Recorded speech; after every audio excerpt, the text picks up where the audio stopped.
নমস্কার, আমি আবার একটা নতুন রেসিপি নিয়ে চলে এলাম। রেসিপিটি হলো চিকেন আফগানি, যা খেতে সত্যিই দুর্দান্ত হয় এবং বানানোটাও খুব সহজ। তাহলে চলুন আজকে দেখে নেওয়া যাক এই রেসিপিটি আমি কিভাবে বানালাম।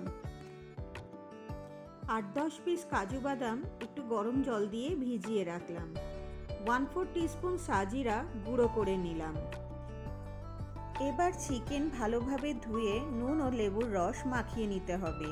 এখানে আমি মোট 500 গ্রাম চিকেন ব্যবহার করেছি। এবার চিকেন ম্যারিনেশনের জন্য একটা পেস্ট বানিয়ে নেব। প্রথমে মিক্সিং জারে রসুন, আদা, পেঁয়াজ, কাঁচা লঙ্কা, ভেজানো কাজু বাদাম, 1 মুঠো ধনেপাতা ও 1/2 মুঠো পুদিনা পাতা সামান্য জল দিয়ে খুব ভালোভাবে পেস্ট করে নিতে হবে। একবার এই পেস্টটা বানিয়ে নিলে আর কিন্তু চিকেন রান্নায় তেমন কোনো ঝামেলা নেই। এবার 1 কাপ টক দই ও 1 কাপ ফ্রেশ ক্রিম দিয়ে তার সাথে এই গ্রিন পেস্টটা, সামান্য গোলমরিচ গুঁড়ো ও 1 চামচ সাজিরা গুঁড়ো ও কসৌরি মেথি এভাবে হাত দিয়ে গুঁড়ো করে নিয়ে দিয়ে দিতে হবে। এবার চিকেনগুলোকে খুব ভালোভাবে এই ম্যারিনেশনের সাথে মাখিয়ে নিয়ে আধ ঘন্টা মতো রেস্টে রেখে দিতে হবে। আমি একটা গ্রিল প্যানে সামান্য বাটার ও হোয়াইট অয়েল মিক্সড করে এক এক করে চিকেনের পিসগুলো হালকা গ্রিল করার জন্য দিয়ে দিলাম। চিকেন থেকে ম্যারিনেশন পেস্টটা কিন্তু খুব ভালোভাবে ঝরিয়ে নিতে হবে, নইলে কি হবে, চিকেন থেকে তো এমনিতেই জল রিলিজ হয়, তাতে কি হবে, চিকেনগুলো ভাজতে একটু টাইম লেগে যাবে।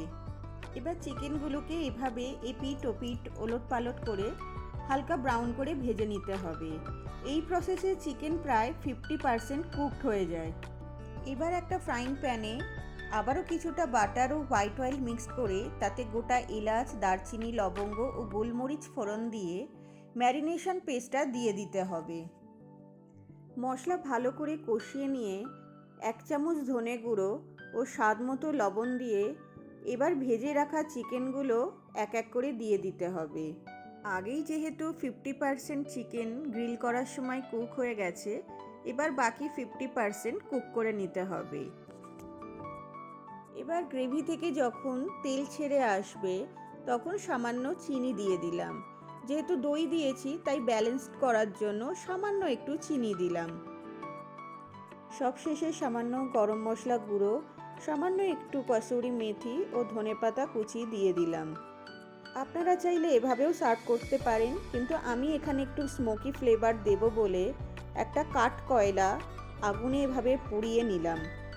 গ্রেভিতে আমার মনে হলো একটু ঘি দিলে টেস্টটা আরেকটু এনহ্যান্স হয় বলে আমি সামান্য একটু ঘিও দিয়ে দিলাম। আর সাথে একটা বাটিতে জ্বলন্ত কয়লা রেখে তার ওপর দিয়েও সামান্য একটু ঘি ছড়িয়ে দিলে এইভাবে স্মোক তৈরি হবে। তখনই একটা ঢাকা চাপা দিয়ে বেশ কিছুক্ষণের জন্য গ্রেভিটাকে রেখে দিতে হবে। চিকেন আফগানি রুটি, লুচি, পরোটার সাথে খেতে অপূর্ব লাগে। আপনারা জানাবেন রেসিপিটি আপনাদের কেমন লাগলো।